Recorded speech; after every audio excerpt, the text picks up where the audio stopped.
Welcome, everybody, to another episode of the Raw Recap here on Pro Wrestling Sheet. I'm your host, John Rocha, joined as always by the editor-in-chief of Pro Wrestling Sheet, one of my good friends, though you may not believe it, Ryan Satin. How are you, brother? I'm doing good, Rocha. What's wrong? Just a preemptive hug, because you never know what's going to happen. So. I think people need to understand we're two Latinos, and Latinos love just clash horns, but they come out of it all right afterwards. No one was, people were worried last week. It was kind of hilarious to me. I loved it. Yeah. It's funny, too, once we talked about it a little on Wrestling Sheet Radio, too. Oh, yeah. And from what I've seen, most of the people, because then even those comments were filled with, like, people taking sides. Oh, yeah, of course. I was like, we only talked about it for like a second at the top. Yeah. But no, people said that we did too much name calling last week. What do you mean name calling? I don't know. I guess we were insulting each other at points.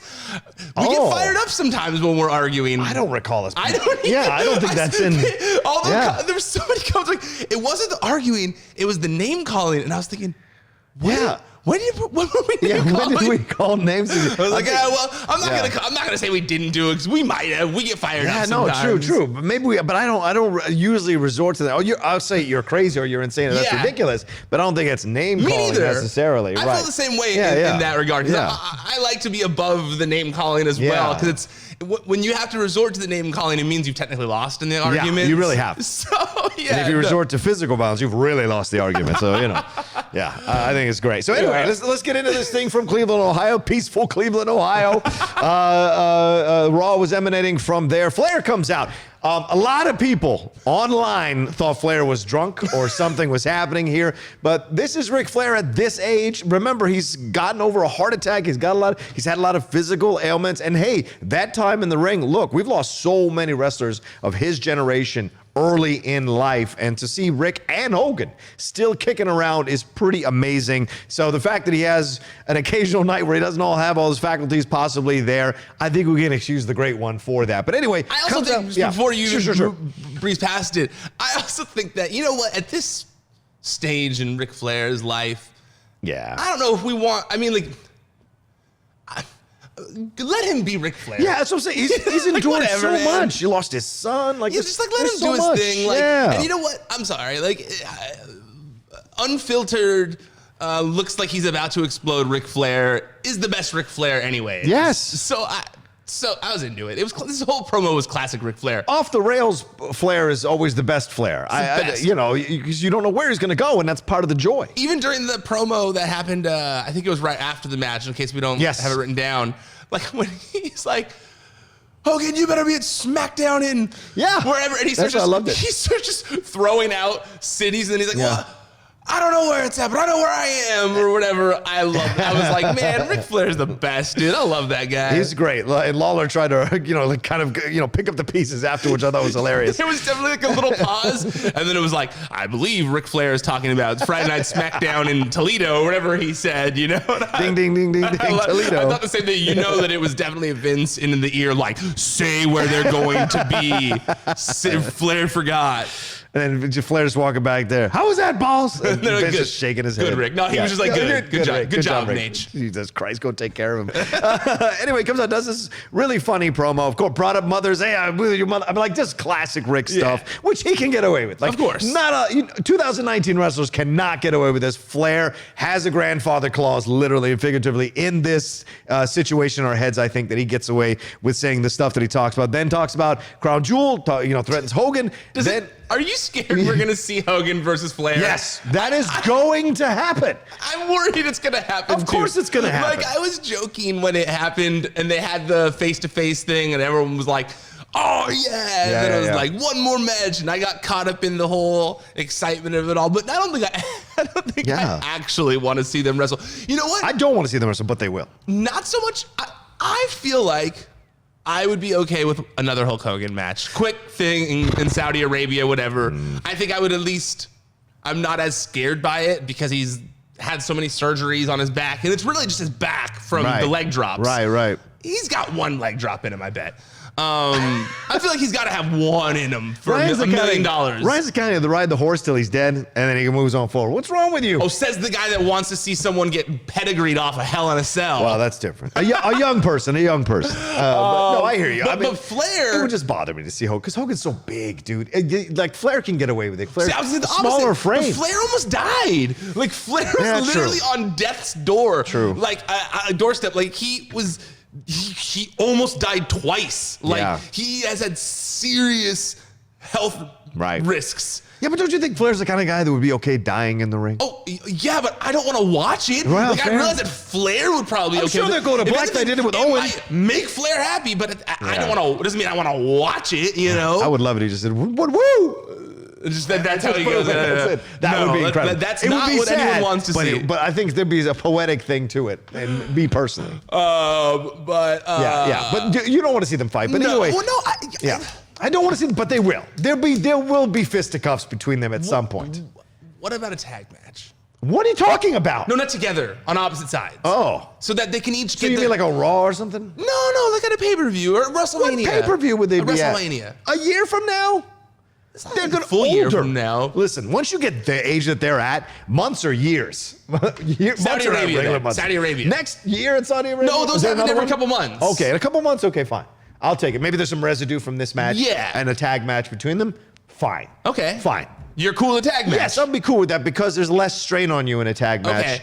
Hogan comes in as a one leg drop, does the ear cup and stuff. Hogan is the Okerlund. He's the Okerlund in this situation if he goes. So like he comes in only to mop up at the end. Okay. Maybe 1 or 2 minutes in the ring punching, doing whatever, but then he, come and of course there'll be blood. Someone's gonna blade themselves. I just don't think Flair can phone it in, so to speak. Of course, and Flair not can. do like the top rope bump where he gets tossed off, like the thing where he flips around it, then gets tossed off. Like he can't do it at the same. I know, but I get so scared that he's gonna try if he's in a match. We're not saying he's gonna have a match. I'm just saying it looks that way. It keeps the way they've been hyping this is scary. Although it might just be for this match, like a post-match thing where they come in, we get a Hogan leg drop one. Last time, maybe. Why not a Flair figure 4? Can he still do it? That he can do. With his knees, he can still do it? Yeah, he can do a figure 4. He can always do a figure 4. Would you ever want to see Brett in the ring again? No. Okay. That's a different situation to you. Yes. Why? Well, he did one. Didn't he do that tag match once? I don't remember. I was okay when he's done like a little thing here and there. He's younger than them, by the way. No, but his was a different situation too, though. The concussion? Yeah, the stroke that he had. Oh, right, the stroke as well. Right, I forgot about that. Yeah. So a little bit different. But I do think that we're maybe we're just gonna see it here. We'll have at the end of the match some kind of thing at Saudi Arabia. We'll see. Who knows? All right. Hey, look, Jimmy Hart's still doing it, so God love him. God love him. Hair, not one gray hair. Naturally. Well, he's very particular about his hair. Who wouldn't be? He was a former rock musician. Did you ever watch that Legends House reality show? I really tried. I watched 2 or 3 episodes, and I was just like, man, this is just watching Old Man Wonder. I did this in the military for 8 years. I don't need to watch it on a show. It's a fair review. Yeah. It's probably why I never brought back. Although I love them. Of course. And I appreciate that they addressed Pat Patterson's homosexuality, which I really liked. There was one scene where he talks about how he does his hair every morning. Oh, really? Okay. It's my favorite part of that whole show, besides the Pat Patterson stuff. Right. But the stuff when he talks about his hair and it shows how he does his hair and he's got a whole routine. It was very entertaining. Go back in the archives if you haven't seen it. It's a good one. I'll watch that. Well, by the end of this promo, he introduces Drew McIntyre as the last member of his team here for Team Flair, going into this battle against Team Hogan, which seemed to just come out of nowhere. So they're going and Drew's been off the TV for weeks. He was injured. Oh, was that what it was? Okay. All right. Big man like that. But then Ricochet comes out. They go at it because McIntyre said like maybe 1 or 2 lines. And then boom, Ricochet comes out. They go at it. This is a damn good match. Yeah, hell yeah. A damn good match. And I love that they gave McIntyre the victory here because Ricochet loses nothing losing to McIntyre. But it was a brutal Claymore kick. Good God almighty. So it was totally believable that he took the loss here. But then Flair gets, like you said, gets back on or during the middle of the match rather, has this weird promo. Who was ringside with him? I forget who it was. Yeah. And does this weird promo about SmackDown or whatever. But then at the end, we see the situation here with McIntyre and Flair going off. So this is good. Did you enjoy this? We also saw that brutal post-match thing where they beat up Drew Ricochet. McIntyre did the reverse Alabama slam thing onto the steel steps, which looked pretty gnarly. Yeah. Ricochet took some bumps. I missed Drew McIntyre. I thought that he's Well, he had been one of the most imposing forces on the show prior to getting injured. And I'm glad that it wasn't like a long injury. He just had to get a little thing done. I think it was a shoulder. And now he's back. I feel like with the brand split, he was needed on the Raw side in terms of just like big, tough dudes that people want to watch wrestle. And so I loved here that they kind of like kicked off the post-Heyman era, post-draft Heyman era version of Raw with Drew McIntyre, who is great, him coming back, and then a fantastic, competitive, long match between two guys that are at the top of their game right now. I loved it. I thought Drew needed the win since he had been off TV for a little bit, just kind of established that he is one of the top guys on the brand. I don't, like you said, I don't think Ricochet loses anything by losing here. Right. I saw some people on the internet saying that Ricochet losing and then being beat up afterwards means he's being buried now. What? Which I feel like now you know why I had such a dislike of you using that term loosely. That's fair. Because that was like, what? He lost one match. He lost a match. Shut up. Like, you know? But it's just people trying to create shit. I completely agree with you. You have to have a pattern to be even accused of burying. Like you have the pattern of losses, consistent losses. Like what maybe, not necessarily... No, because you were right. You were right to correct me about that. The difference between burying and quicksanding is the truth, you know? Yeah. So they're not, this is just, you know, people got to lose. That's just how it works. And you got to put somebody over. McIntyre's coming back after a few weeks being injured, like you said. So you put him over against a star like Ricochet. It works. It puts him back in the conversation of like, can he, will he or won't he? Right? Remember? And I could honestly see him becoming champion on the Raw brand. Me too. Post brand split now. Sure. Now that there's distinct brands, it's leave the top of the card much more thin. Yes. And he is without question someone that can be slotted in there, especially if the Fiend is on SmackDown. Yeah, agreed. You know, they need that top heel, that number one guy, and there's no better person to do it than Drew McIntyre. I agree. And it was good to see him in the ring again. And we'll see what happens at this Crown. And Crown Jewel's this Sunday? No. Or is it next Sunday? It's on Halloween. It's on Halloween? Yeah. Oh, I think it's on Thursday. I wasn't going to leave the house anyway, so I might as well stay and watch that. You're not going to do anything for Halloween? No, hell no. Not at my age, son. I've done it all. I've done it all already for Halloween. You don't go out in the slightest bit. No. Can I get candy anymore? I can't get candy anymore, so I don't go out. It don't make no sense. Eric, when I first started dating my girlfriend, she was still not giving up on trick-or-treating in her 20s. In I her know. 20s? And then I used to have to go with her. And then finally... Where are these neighborhoods that give candy to 20-years? The Hills. Okay. The Valley. Sorry, the Valley. Makes sense. The Woodland Hills, what I was going to say. The Valley. But then finally, like, I want to say, I think it was 2 years ago now. Yeah. Where I said to her, I'm not going with you trick-or-treating anymore. Like, I just need you to know, like, I'm not going trick-or-treating anymore.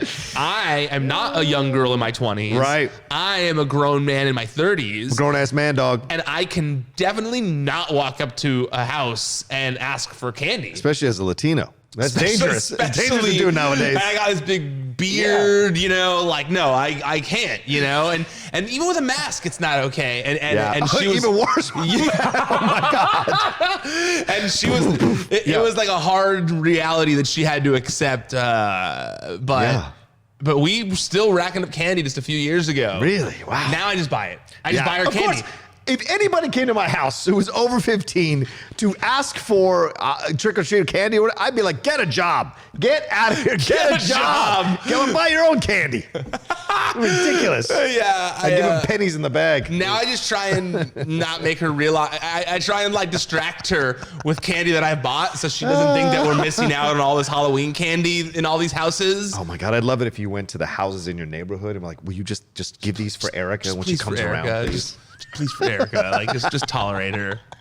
That would be effing genius.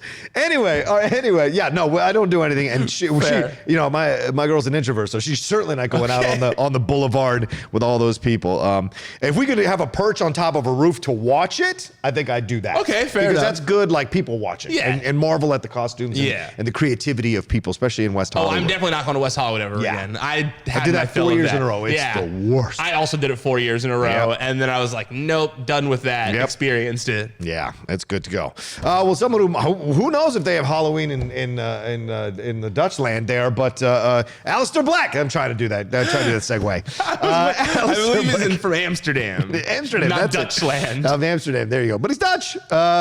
He did his promo. Can we stop doing these promos, Alistair, please? And then he defeats a nobody named Jason Reynolds. Look, I know you like these squash matches. I hate them, especially for someone who's already established like Alistair Black. It made no sense to me. Give him someone he can actually defeat, and it feels good to watch it. This, I didn't understand the logic of it. Alistair Black's from the Netherlands. That's where he's from. Netherlands. We both got it wrong. Isn't Amsterdam in Netherlands? That's what I thought. That's why I said that. I think it is. Oh, man. Someone's going to watch this and be like, these idiots. The freaky deaky Dutch, as Austin Powers' dad might say. Yeah. It's one of my favorite. That is the best. Goldmember doesn't get enough props. Of course. That's the best. You could argue that's better than the first one. I would argue. Whenever I say his Faja, people never know what I'm talking about. Oh, his Faja. How about no, you crazy Dutch bastard?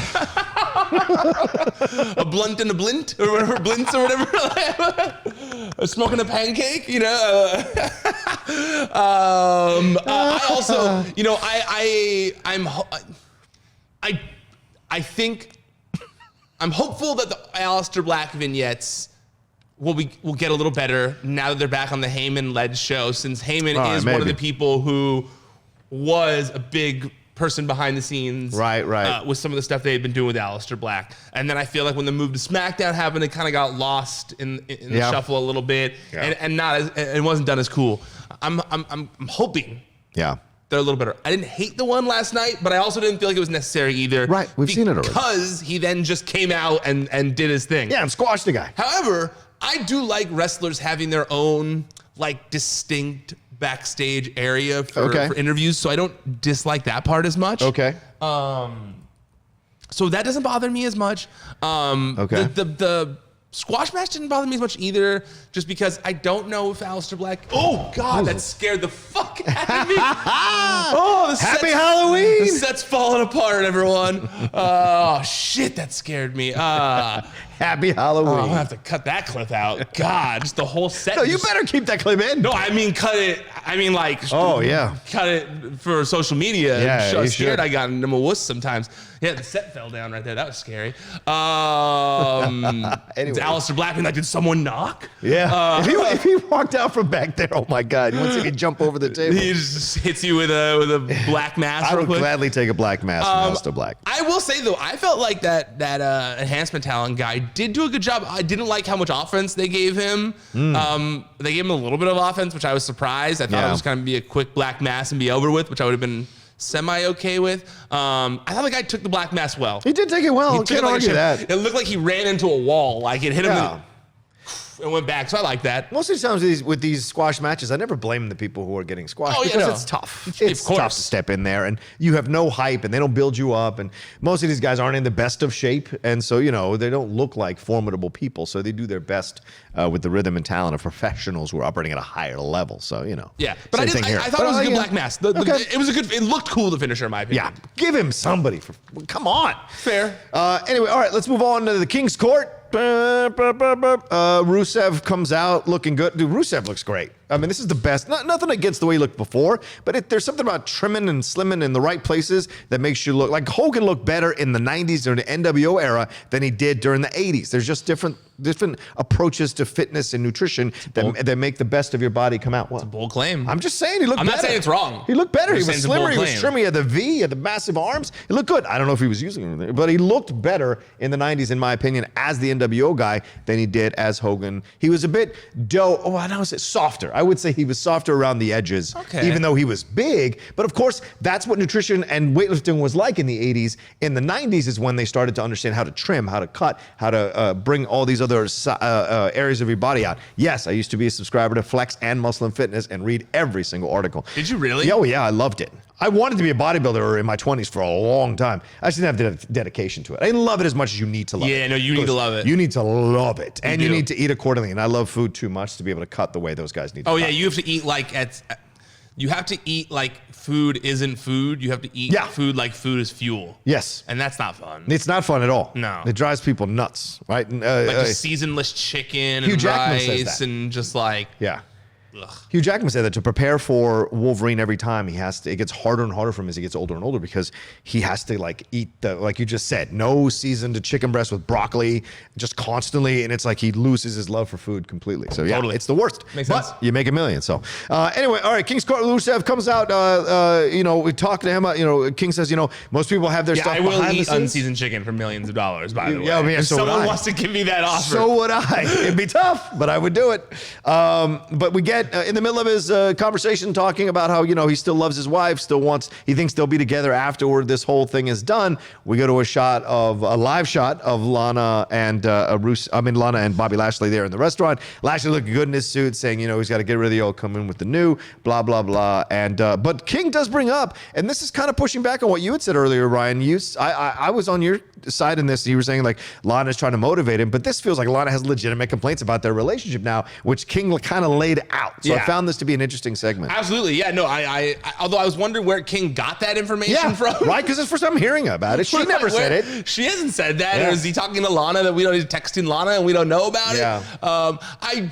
The only part of this that I rolled my eyes at, because as everyone is now aware, I did like this stuff. It makes me laugh.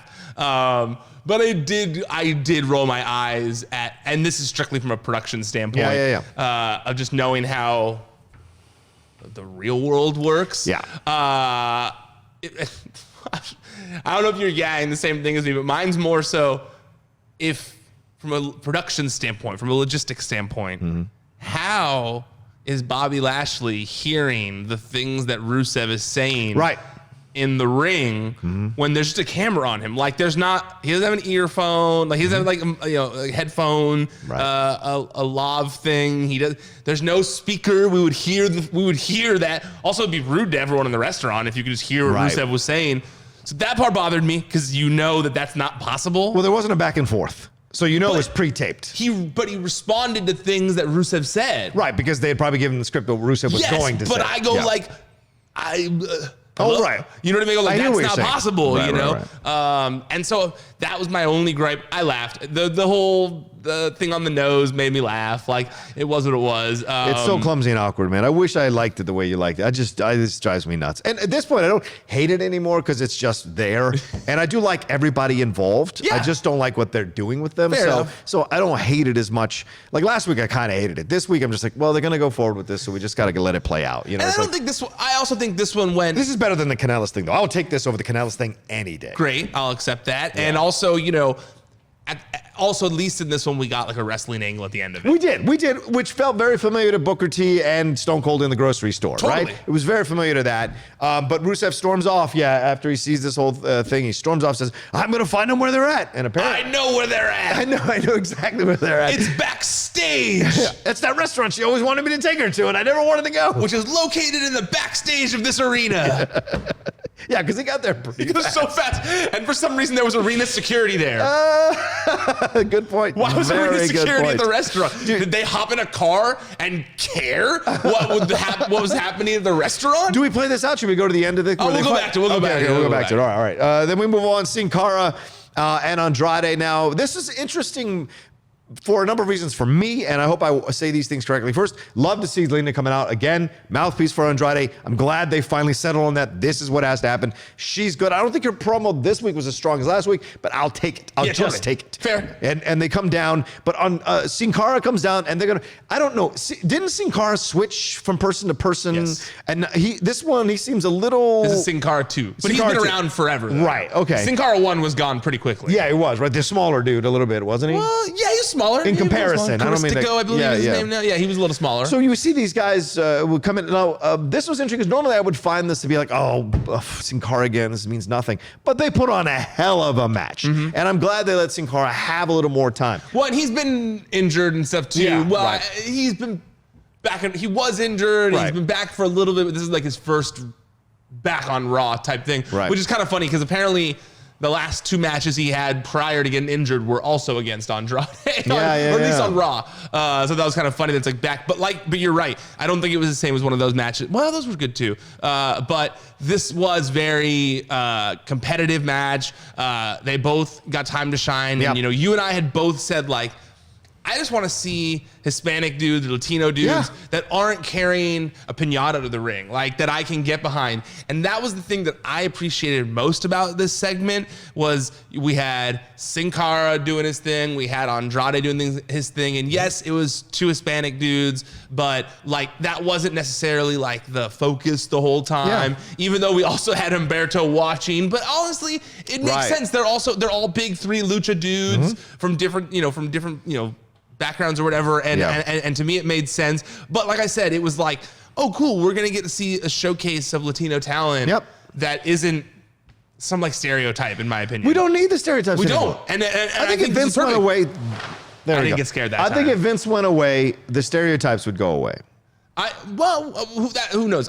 I'm not saying that stereotypes are the worst thing in wrestling or whatever. Like sometimes it is helping to build a character. I get what you're saying, but I don't sometimes it's a little too much. With and the piñatas was a bit much. I mean, Crime Time was pretty close, and then the piñatas came out, and I was like, geez, we're still doing this? Right? We had the Mexicools before. Oh, the Mexicools, right. Who they hold? I didn't mind Lie, Cheat, and Steal. I didn't mind that. I didn't mind the Mexicools either. I like the Mexicools.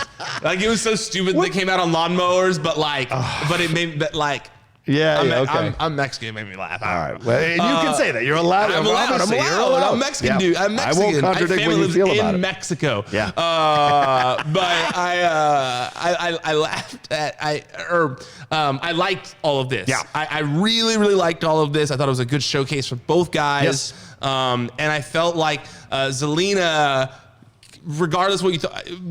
The promo maybe wasn't as strong as last week's, but still, like you said, not a bad one. Nope. Still a killer promo. And I loved that Hurricane Rana she did. Yeah. That was scary. That was crazy. She barely caught him. I was so scared. Like, that's one of those things where you go like, man, if that had just, the margin for error there is just wild, you know? She didn't just flip. She flipped onto him. And I was like, what are you doing? And she barely caught his shoulders. It was a wide gap, so that you know what, like she needed a little more control over it to hit like around the neck, but like still, just the fact that she awesome. Just the fact she even did it was incredible, and all props to Sin Cara for rolling with it and selling it. So yeah. She's great. And what a debut here for Humberto Carrillo. Yes. Yeah. They show him watching the match and they interview him. What did you think about his interview? Okay. It was better than I expected. Yeah, but I think because we know how this is on purpose. Well, we know how Spanish-speaking talent sometimes has trouble kind of like clicking, with the American audience sometimes. Yeah. But honestly, the fact that he's so advanced, he clearly is good at speaking English already. Yes, it's not like he can't speak English. Like there are some guys who are still learning while they're trying to do it. Right. He speaks English clearly. And so that to me was fine. Like there's gonna be a few little things here and there. Sure. Whatever, like that's not a problem to me. If anything, I was pleasantly surprised because I was like, oh, cool.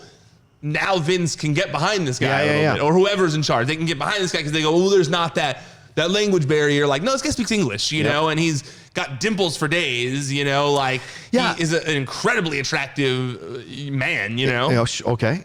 What is interesting though, you can't be comfortable enough in your masculinity to say that? It just didn't occur to me that he was or he wasn't. Oh, those dimples. He's got that $1 million smile. That's like baby face. Honestly, I haven't seen a baby face with that much babyface potential in a long time. Well, and that's what I'm getting at. I think it was an interview done on purpose this way to sell him as an uber babyface. Absolutely. Because innocent, wide-eyed. Yeah, he was like, thank you for interviewing me, and then walked off. Yes. And that was interesting, too, to walk off on his own terms. Yes. Instead of walking off because she was done with it. Yeah, totally. And I like that. Yep. Because it's a babyface, but it's a babyface that it can be tough when he needs to be. And he mentioned the champion on day he one. The champion, He didn't care. I love it. I was like, yeah. If you don't know who this guy is, this is an interesting introduction to him. Certainly flashy.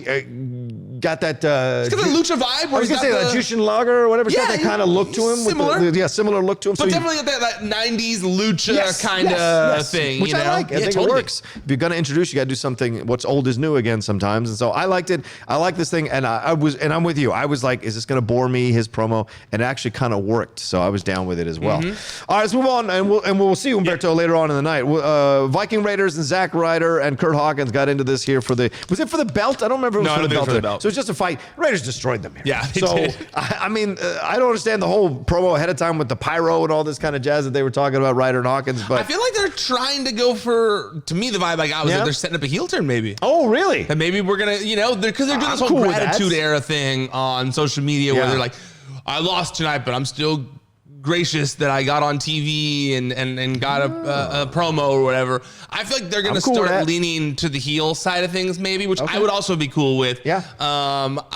We had called for the Viking Raiders to have a little more competition. And, now that they're tag team champions, I kind of like that they're, still running, they're still these dominant forces on the show. Yeah. And there was the AOP vignette, which I feel like clearly they're talking about how they weren't signed, they weren't drafted. They were only signed because they didn't want to be held back from going to Smackdown and that kind of thing. So I feel like we're gonna get an Authors of Pain Viking Raiders thing. So I personally, I like when there's two things that are these constants on the show that are continually building until they intersect. Yeah. And I feel like that's what we're getting right now with AOP and Viking Raiders. They're just making Viking Raiders so dominant in the ring right now. Yeah. So when AOP finally attacks, it's that much more meaningful for both sides. Yeah. Well, let's move on to that because, this was a pretty simple victory. Let's move on to the AOP promo.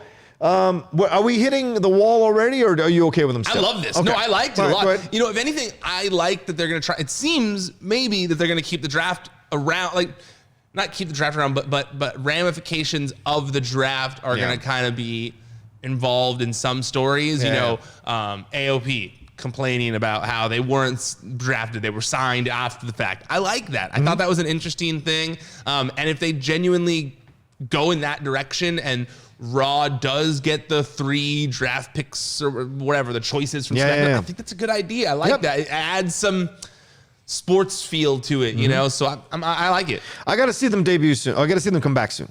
I'm in that place of like, okay, this was a good promo, but now I'm starting to hear The Rock go, I did it for The Rock. So we're getting to that point. Okay. So I'd like the AOP to come back and just jump into this thing once and for all, because I don't know how many more of these promos we can have, because you can only threaten to destroy so long before you're like, well, will you destroy something already? And so it feels like we're getting to that point. Do you think that they'll come back with and obviously this isn't with insight or anything like that, but do you think they'll come back with like a new look in the ring too? Yes. Since they've been doing the suits and everything? I think they have to. New music, new everything, you think?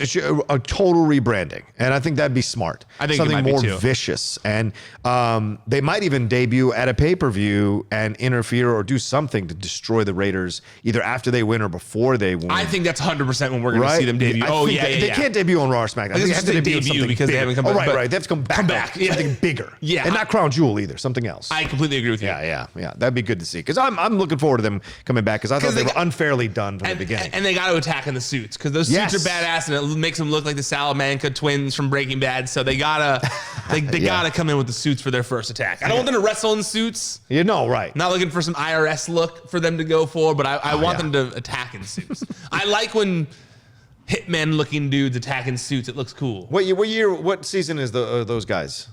3rd or 4th? 2nd? It's not 2nd, right? Is it 3rd or 4th? I feel like it's the 2nd season. Okay. It's been so long since I watched the full show. I'm going, like, the girlfriend goes away this weekend and next weekend. Oh, and you're going to... So Johnny's going to jump on to Breaking Bad all weekend. Yeah. Johnny's got a full binge fest plan? Yeah. I was going to binge on the plane ride back from Orlando. By the way, shout out to everybody who watched that on a live stream to Schmodown. I can't reveal the results. But so that was live stream. That was live stream, but they're going to put the video up again on Friday. So people know everybody. what happened. The people who watched it live know what happened. Anyway, spoiler free. Won't say anything. Spoiler free. Don't say anything. But I have already done that once, and we had to cut it out. It's true. Well, the plane ride back, I was going to, but I was so tired. I didn't want to start when I was tired because that would throw me off. That was why I didn't watch El Camino for a week. Okay. I didn't watch El Camino until Sunday night, I think. Okay. Because my girlfriend, she was out of town, and I kept saying, well, I'm just going to watch it without you. And she's like, I'll watch it without you too. But then I kept getting tired every night, and I was like, I think I'm just going to wait till you get home. And so I waited. I daytime watched it so I could have full attention. Fantastic. So I'm jealous. All right. I'm jealous that you get to watch Breaking Bad again with virgin eyes. And then you get to go into El Camino, which is going to be a little different for you because I feel like the wait did maybe make it a little better to me. But honestly, an epic prologue, right? That's after. Yes. Epic prologue to Breaking Bad. I loved it. Fantastic. Also, real fast, because I saw some people asking, what do you think of the Star Wars trailer? I like the Star Wars trailer. Really enjoyed it. Although I do think they're going to redeem Kylo, which drives me out of my effing mind. Me too. I don't want. This is a show about heels and faces, and to me, what we're reviewing, and to me, he's a heel, classic heel. I don't want him to be redeemed. Like, he doesn't need to have the Darth Vader arc. Right, and that shot of him and Rey destroying the Darth Vader or whatever that is, that makes me angry. I'm hoping that's just like a Force thing. They've had those vision things. Right. If it's that, then great, because I don't want him to be redeemed. And I'll say this again, because I tweeted about this too. Someone said, well, wouldn't his dad want him to be redeemed? Here's the clue. Here's the thing. Everybody's father wants their child to be redeemed because they believe in the best of their child. Also, do we need to redeem the guy who murdered Han Solo? Yeah. His own dad. He's going to come up and for murdering Han Solo. And we don't even know why. We still don't know why. And we might not even know why by the end of 9. That was why I tweeted, because someone said, it was a headline I saw that said, J.J. Abrams says that almost all of the questions will be answered with episode 9.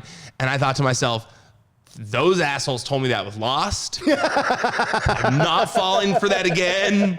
JJ, I know you were really only involved in the premiere episode of Lost.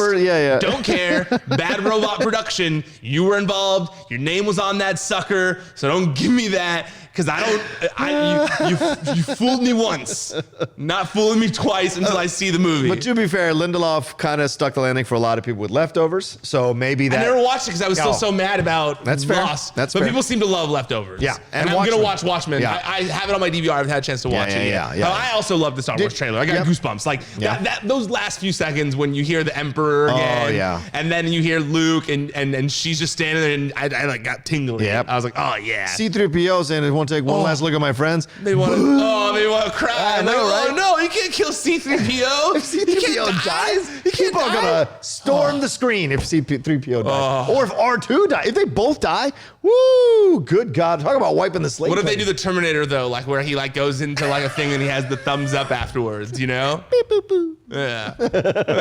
Check out his spoiler review, Terminator, coming soon. Yeah, I can't wait. I really enjoyed that. That's all I'll say. All right, let's move on to the next thing, and that is, let's talk about the 24/7 title stuff. I was ready to say this was getting boring with R-Truth now, where he's had it so much. They got to find someone new, and then they threw in the Singh brothers, and this was funny. Them saying this new approach to them becoming Bollywood stars. One of them pins R-Truth, runs off. Then R-Truth later on tries to pin one, but it's the wrong one, which I thought was genius. Because the referee said, why aren't you counting? It's the wrong one. I literally started laughing out loud while I was watching it. I was shocked because I did too. Yeah. I was shocked there wasn't more backlash on Twitter over that one, over like wrestler pinning the wrong brown guy. You know, but they're brothers, right? Yeah, but like it's not like they're twins. Oh, okay. They're not twins, and they don't look alike, other than the fact that they're both the same race. But they're wearing the same clothes. Yeah, okay, and they look the same size. Fine. So, and he was doing it from behind. But then when he saw their faces, he's like, "There's two." I am being social justice warrior here. But I'm not saying I had a problem with it. I was more just surprised that I didn't see those types on social media that were like, because I did laugh at it. And for the same reason as you, I felt like the R-Truth thing was sort of run its course a little bit. Yep. And not that I don't want to see him involved in the 24/7 title, but like we'd said before, I wanted it to be a place where the comedy wrestlers all get a few weeks to shine. Yes. You know what I mean? And so the Bollywood... Hollywood brothers are funny. They're entertaining dudes. I'm always happy when we get to see a new talent that has something of value to provide in a comedic way to the 24/7 title scene. Yeah. So I welcomed this. I loved it. I thought it was great. Yeah, me too. I enjoyed it as well. All right, we'll see where it goes from here, because obviously one of them has the title. So maybe R-Truth at SmackDown will do something. We'll see. All right, Rusev, let's finish that up. Surprises. Lashley and Lana in the restaurant and attacks them. This is even after the maitre d' had said, hey, can we not have any problems at my restaurant, blah, blah, blah. And Lashley goes, Rusev doesn't have the guts to show up, as if like you haven't been watching any of Rusev for the last few years. Certainly shows up. This was a massive melee. You have Lana standing on top of one of those booths, you pointing her shoe at Rusev and all this, Rusev being held back. Let me tell you something right now. If you're a man who goes into a restaurant to attack a man who's having dinner with your wife and cheating on you, 3 dudes are not going to be able to hold you back, especially with the size of Rusev. So I get that they had to play this up, but that was a little unbelievable for me. If they had 4 or 5 dudes on top of Rusev, that would have been a little more believable. Especially those size guys. They weren't big enough to be holding the man that angry back. And only one guy was holding from behind while the other 2 were standing like this. No way. No way. We had Tyson Fury and friggin' Strowman throwing 30 guys roster, around. Yeah, exactly. So please, one dude cheating on your wife, that ain't gonna happen. No, and like I said earlier, I laughed that it was arena security for some reason there. Someone just walk in? Nope. What was that noise then? It's just something else that's cracking. What is happening in here? Yeah, man. This room is falling apart. That's right. I laughed at the fact that it was building security. Or sorry, there was arena security. But I mean, this was just such cliche, like wrestling 101, like guy's wife cheating on him. Now he's gonna go get his revenge. I mean, you see that. Whatever. I liked it. I laughed, but it wasn't anything like earth shattering. I did think that in a wrestling heavy show, which I know it's a wrestling show, but like where there was good competitive matches, I like that they still provide a balance with stuff like this. Yeah, sure. I just want it to be better. Like I said, I don't hate it as much as I did last week. It's more like, okay, they're going to play this thing out. If it leads to a Lashley-Rusev match, fine. But if it's in the long run about getting Rusev over and back in people's faces again, great. And if turning him face is fantastic as well, so I'm down with it overall. All right, Rey comes out, does his promo, Rey Mysterio, promoting Cain Velasquez's match versus Lesnar, gives an update about his son, Dominic, but then Heyman interrupts him and does another great promo. Such a good promo. I mean, really, as a guy who does decent promos in the Schmodown, watching guys do them, like really, you just learn so much watching the pacing, the delivery, the build. It's just so great to watch him go back and forth. And Rey gave as good as he got, which I thought that was really cool too. And says he's gonna split Lesnar's head open. I got footage, blah blah blah. All of this, and then Shelton comes out. But before Shelton, what do you think of this whole back? Oh, do Shelton first because I'm gonna compass it all. All right. So then Shelton comes out, of course, because Lesnar's former tag team partner. The new makeshift. He's like Lesnar when Lesnar's not there now for some reason. Yeah, basically, he's replaced him. He comes down and starts to bully Rey. He starts to say like, "Hey, these things like, where's Lesnar now? Where's your Moses now?" As Ernest Borgnine might say in Ten Commandments. But he was saying all this to him, and then eventually you hear the music, and Velasquez comes out, cleans the ring, and not as convincingly as I would have liked. He's still, learning how to do this kind of stuff, I think. But anyway, the point comes across that this is a guy not to mess with. So I wanted to encompass the Cain things. So that's why I had you mention that as well. So like you said, that promo from Rey, from Paul Heyman, so good. Yeah. Honestly, like they had me on the edge of my seat. Both of them, I was just like, yeah, this is stuff I watched this stuff for. Yeah. Heyman is so good at cutting promos, and I was just sitting there just marveling at it, like, man, I love it when he's like in this form. Rey was also killing it, emotional, telling a good story. I was super into it. The Shelton Benjamin thing, loved it. I like Shelton Benjamin being like total bully asshole and just like. Oh yeah, pushing you, that may get me an Intercontinental title shot, huh? And like smacking him in the face, like, where's your friend now? Where's your friend now? He played that up very well. It seems like they're moving away from whatever that weird Shelton Benjamin like quiet room vignette thing they were doing was. This is better for Shelton. Absolutely, much better for Shelton. Oh my god. I like that Heyman is doing stuff with Shelton on Raw. The Cain Velasquez thing, I was so hyped. I know, brother. One. You got to show the Titantron when you're playing the music of a guy no one knows yet. Yes. That is intended to elicit a big pop. Because his music played, and I was like, who is coming out right now? Like, and it took a while for them to show Cain. He needs a big Titantron. Like, cut to it right away. Cain Velasquez. So I know who it is. Because there was this weird, like, who's coming out? Like, what's happening? And Shelton didn't even fully sell it with his face. Like, it was, you didn't know what was happening, really. Agreed. I think that Cain, I like Cain a lot, but I feel like they need to let Cain do lucha stuff. Cain has trained as a lucha guy. He knows how to do lucha stuff. Okay. That stuff is so impressive to do. He doesn't have to do fake MMA to impress people. Yeah. I don't think, and suplexes, he can do suplexes. Right. Do suplexes. People love Suplex City with Brock Lesnar. Yep. But the fake MMA punches when he's like still new, that takes time to put over, to have believable punches, because his whole life he has trained to connect with punches. Yes. To actually hurt people with punches. And it is a hard thing to transition into not hurting people with punches. You got to know when to pull it. You got to know when to pull it. It looks believable. And he clearly didn't yet. I mean that's, look, I'm a huge Cain fan. This was but these punches were rough. Yeah. He was pulling them way too early. Yep. I think that if he had come in there and done one lucha thing, the place would have unglued. Yeah. And Shelton could have went running back, and you would have been like, holy crap, this guy who can kick ass can also do crazy lucha stuff? Right. Whoa, he's going to kick Brock's ass. I think that's 10 times more effective than being like, oh, he can do fake MMA. Yeah. Or even have him like back up into Ray, and Ray punches Shelton so he's disoriented, and then Cain takes advantage of that and does whatever his luchador thing is. It would still have put it over because Ray was getting bullied. So he's got a right to fight, to hit Shelton in that moment and kind of disorient him for Cain to do his thing. I agree with you. I also think if he had done one MMA move that was a submission move, good night. Totally. It'd have been perfect. 100%. Right? If he had pushed him, if he had pushed Shelton back, Shelton bounced back into the ropes, and then Cain did an arm drag and locked him into some kind of arm bar, place would have went nuts. Absolutely. Nobody needs to, and I'm saying he should be practicing those punches in training, not on TV. Yeah. You know what I mean? Agreed. Like those punches, I think it's great, but I just don't think that he needs to be doing the kidney shots like he would be doing MMA. Let him do an overhand haymaker like he learned in lucha stuff, like whatever, you know? I watched one of his matches, he can punch. Yeah, absolutely. I thought it was a bit, I wish it would have been more. I think this is this has been a fumble from the beginning, in my opinion, and they haven't been able to right the ship. And so we'll see by the time they fight for the title whether they can or not. But I think it's fascinating. It occurred to me last night too as I was watching. Like, this is fascinating that people on social media aren't going as insane as they were when Ronda got her shot at the title.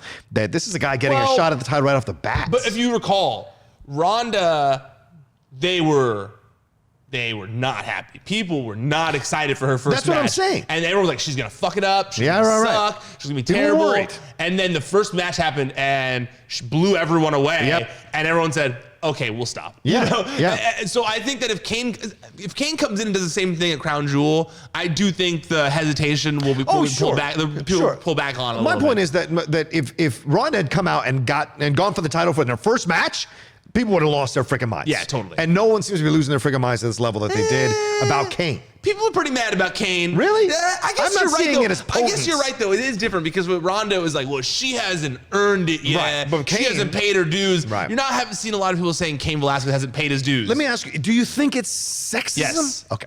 Just want to make sure. Yeah. It feels that way to me. It feels that because Ronda, you could argue, was a way bigger current star than Cain is coming in. It's nothing but sexism. Yeah, okay. I'm not like, you know what I mean? Like, it's not like the wrestling business doesn't face a sexism problem. Right. Like, you know, it's something they're working on, But like, no, of course the male toxic fan base is like, girl coming to never watch wrestling, coming to the top of my thing that I watch. But then with Cain Velasquez, like, well, he's a tough dude. He can beat me up, so whatever. I think there's elements of it. Certainly, I think there's also, you have to also factor in Ronda's reactions to her losses, which weren't the most like sportsmanlike. So that kind of factored in people not liking her and wanting to hate her. I'm also hoping. I'm hoping that maybe the perception is changing a little bit due to Ronda. You know, to people like Ronda, Matt Riddle, Shayna Baszler, Tom Lawler, Brock didn't transition, but like, you know, he does wrestle kind of like MMA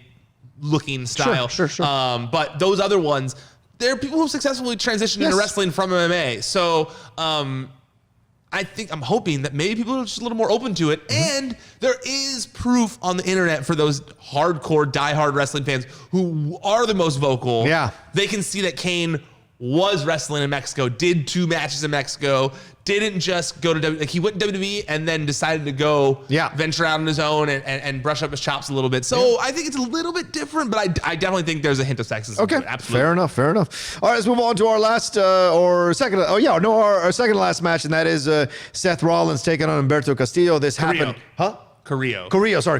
And this must have been autocorrect. This happened with in the back there. Rollins and Humberto had an exchange, and Rollins offered him a chance to fight him. No, it wasn't for the title. It was just a fight. Yeah. So this was great. So good. Absolutely great. And yes, you can argue Humberto does a bit extra, but that extra is showmanship. And that extra is what fans will remember. And there's no reason for him to have extra elevation on the arm roll, but it does excite the fans. Also, that extra. Yeah. The fact that he did that extra stuff in his debut match on Raw against the Universal Champion shows a lot about the confidence he has in himself and his balls. Because we saw when Ali got that big chance to wrestle Daniel Bryan. Yeah. And he almost broke his face. Yep. And it was a scary thing, it's a real thing when a guy is getting a huge opportunity like this against the champion. Yeah. Even Seth wrestled a different style in this match. Yes, he did. He wrestled a very veteran, I'm teaching this kid a lesson type style, which I thought was a great way of playing this. Yep. But those extra things, the fact that he was confident enough in himself to do that says a lot about the skill that guy has. Right. I also felt man, it's so cool to see someone get a huge opportunity like that and absolutely knock it out of the park in every way possible. There's nothing you could watch it and go oh, Humberto didn't make the most of this or didn't do that. And I'm sure he's going to nitpick it afterwards and do that because I'm sure that, that's what people do for their own field like that. But dude, I was so impressed. I was so impressed. I was man, they created a new babyface right here. They have a valuable commodity that they can now push that speaks to a certain portion of the audience that is not being served right now. And so I loved it, and I am salivating at the idea of Andrade versus Humberto Carrillo because that is going to be a killer feud. Yeah, absolutely. I can't wait till they set that one up. That's going to be... Well, they kind of started last night. Yeah, that's right. When he was watching their match. Yeah. So we'll see down the road how they make that happen. But certainly, this is how you debut. And I saw some people online going, I didn't know who he was, and this seemed like way too early for him to be facing blah, blah, blah. And I'm just I don't understand. They like this guy. They need a classic baby face, certainly on the Latino side of things or the luchador side of things, because Ray's long in the tooth and Ray is, near the end. So you got to have somebody who can slide in, maybe if that slot's open, to do something. This kid looks like he's the real deal. He's got the goods. And you're right. There's a difference to people who step up in certain moments and it works out for them and people who get that opportunity and it doesn't kind of work out for them when we see what we see with Ali. And Ali down the road may have it eventually work out for him, and we'll love that as the journey and we'll appreciate that. But this kid right now certainly made a great name for himself after this match and during this match. So, and even Seth's reaction afterwards, great. And wrote it down here, kudos to Seth for wrestling him the way he did and putting him over as much as he did. And even the finish worked. It was believable. Yep. The legs up to throw him off and then the stomp, perfect move. And then at the end, being exhausted, hanging on the ropes at the top rope and just being wow, that was way tougher than I thought. So that's a great, am I going to face this guy down the road? Seth Rollins absolutely deserves praise for this match just as much as Humberto Carrillo did because Seth Rollins didn't have to do that. Seth Rollins did not have to make Humberto look as good as he did. He could have phoned it in. He could have done whatever. He could have just not. He could have probably said, no, I don't. He probably could have fought back, pushed back to creative and been no, I'm not going to have a 12-minute competitive match with this guy who's from 205 Live. But no, he didn't. And he made the absolute most of it. And it made him look better in the process. Yeah. I think that, Seth has been wrestling a lot of the same people for a while. And then sometimes when you do that, it's easy to get caught in the repetitive nature of things. Yeah. These are the things we do. These are the spots we come up with. And it's not a knock on Seth Rollins. He's a fantastic wrestler. But he just felt different here. Yeah. Like I was saying in the beginning with that heel vibe almost again, where he was yelling down at Humberto and just wrestling just a grittier feel. You could tell it was he was wrestling as if his character felt like he had been disrespected by a new guy. Yeah. And I love that. Yeah. I love that so much. I felt like, and I think Humberto Carrillo has real potential. Hell yeah, he does. Yeah. Hell yeah, he does. And here's the thing also, one more thing about Rollins, people forget, because I know he's in this place where people are kind of turning on Seth and whatever, but him and Daniel Bryan come from the same school, that independent wrestling school, building up, wanting a shot, people saying you got no shot, it makes you work even harder. And Daniel Bryan did it for Ali, Seth doing it for Humberto. Both guys with the same ethos. It really works. And just think, in, I don't know, 10 years. I think he won back the fans by doing this. I also think that. Yeah. Because earlier in the show, it felt like they were turning him heel to a certain degree. Yep. When he was going up in Carrillo's face and stuff. By the end of the match, I was like, I felt the same way, that he kind of got some fans back on his side a little bit. This will also be a very cool moment in 10 years if Humberto Carrillo becomes a huge deal. Yeah. And because, you know, the one that comes to mind of doing something like that is John Cena, of just some guy out of nowhere showing up and impressing people. Yeah, with Kurt Angle. So, I really enjoyed Raw last night. I thought that, you know, the Latino invasion, the influence was strong. We got Rey, Cain Velasquez, Andrade, Humberto Carrillo, Sin Cara, Zelina Vega. Like, we got, that's like way more than we normally get. I was just sitting there like, whoa. Yeah. Like, this is awesome. Yeah. So I loved that. I loved all the competitive matches we had. Oh, we left out the main event. I haven't even finished. I know. I don't know why you're wrapping up. I'm like, we got one more. You said that we were on the last match when we started. Second to last. Yeah, no worries. But one last thing with this match, Rollins' promo about the Firefly Funhouse. What'd you think about that? Him saying that he had to go to these places and blah, blah, blah. It was whatever. Okay, cool. I want to make sure I feel the same way. Yeah. It's not worth talking about. No, it's not a big deal. All right, let's move on to the end here. Street Profits and OC had cut separate promos about facing each other earlier in the night. Both decent promos. Certainly, Street Profits promo was fantastic. They teased who might be coming down with them by talking about different catchphrases and whatever. But you never knew. You didn't know who it was going to be. And then the music, Am I wrong in thinking that it felt like they said they were going to have a third tag team partner? Yes, that's what I mean. That's what it felt like, They were saying right? there was someone coming out with them. But coming out with them and being in the match are two different things. That's fair. I thought so. Was Kevin Owens? I thought it meant match. Right? Yeah, I thought. Okay, it meant match. I'm glad that wasn't just because a lot of people pointed out to me on social media where they're like, "Well, they never said that it was going to be a 3-on-3 match." They never just said it, but OC versus felt Street like that. But it felt like that. Why would you say the OC if you don't mean everyone? Like, because Gallows and Anderson are their own thing. Yes, they're in the OC, but they're their own thing. And you have a graphic of 3-3 with a mystery person. Yeah.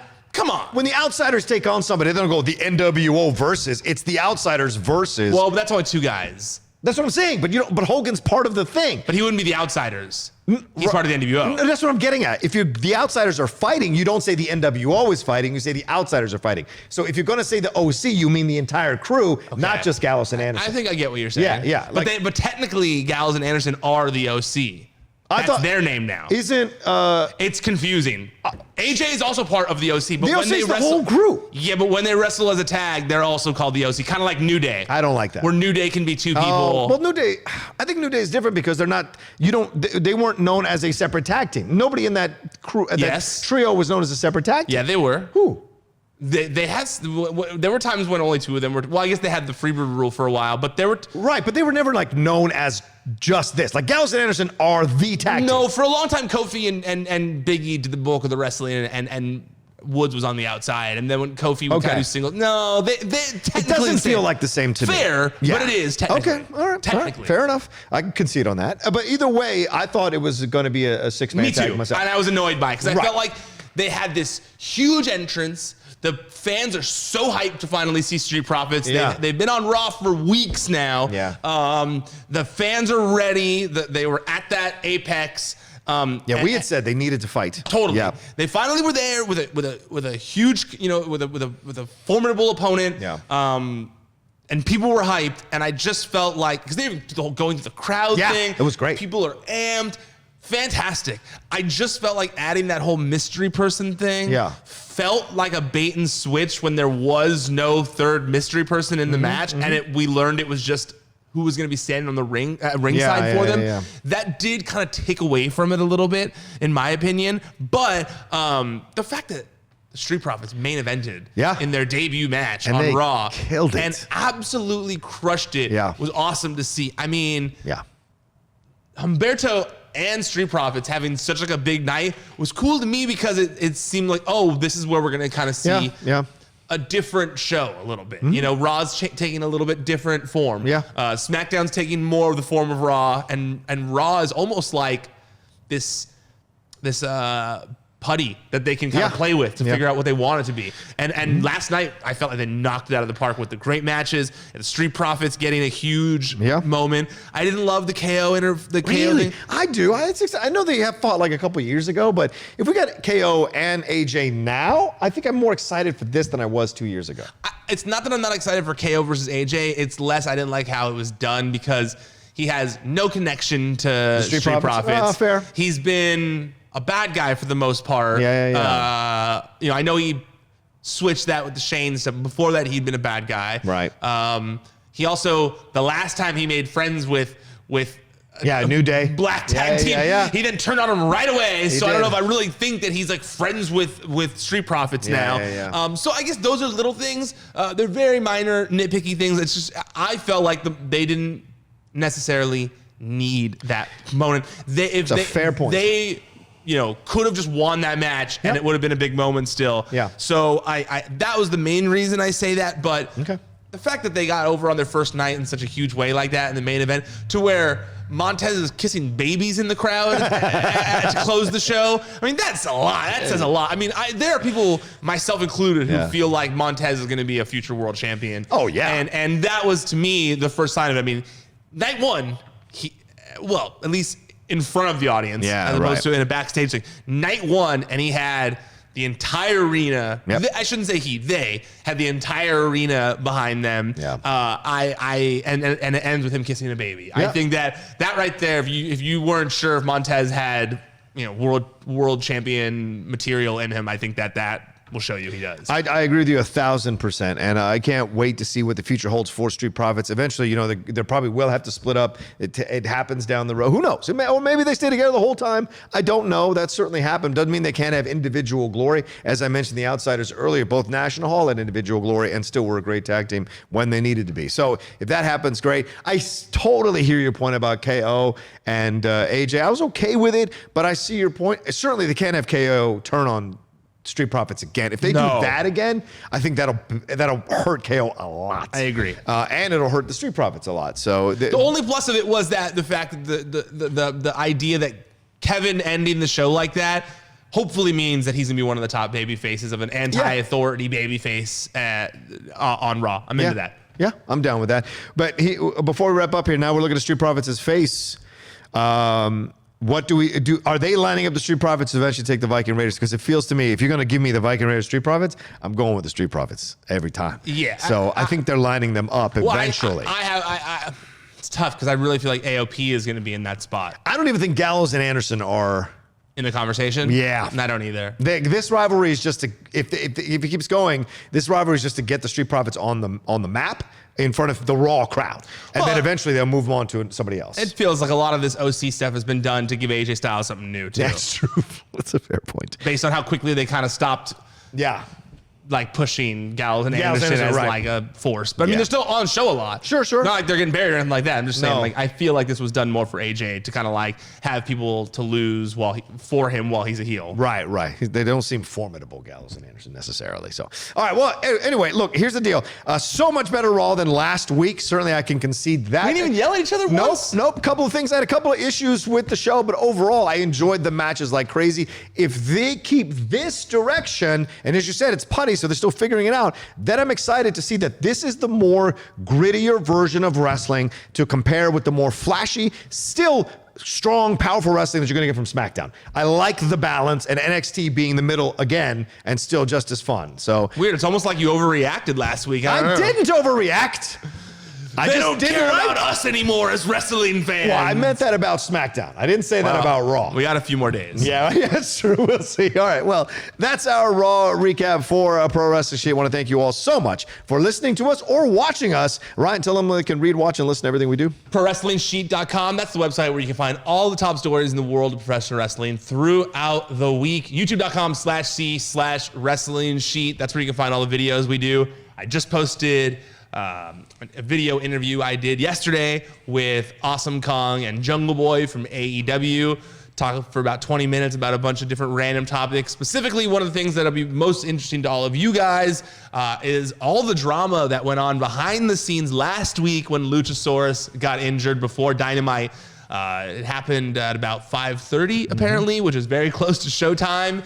And Awesome Kong, who is a coach in AEW, and Jungle Boy kind of walk us through everything that followed. Interesting stuff. If you're a wrestling fan, I think you'll like it. Make sure you subscribe to the channel while you're there. Make sure you like the videos, comment. I check them out. I read them. We were cracking up over all the... yeah, your comments were fantastic. Over the comments from last week's Raw recap. Fantastic. I loved them. So many, it was fiery in there, so I appreciate that. But if you just want to listen while you're driving, working out, cooking, doing whatever, check it out on all the biggest podcast platforms. Just search Wrestling Sheet Radio. Boom. All right, you can follow him at Ryan Satin. Follow me at The Rocha Says on Twitter and on Instagram. Always love talking wrestling with you all. We'll see you next time for another Raw recap on Pro Wrestling Sheet. Take care. ProWrestlingSheet.com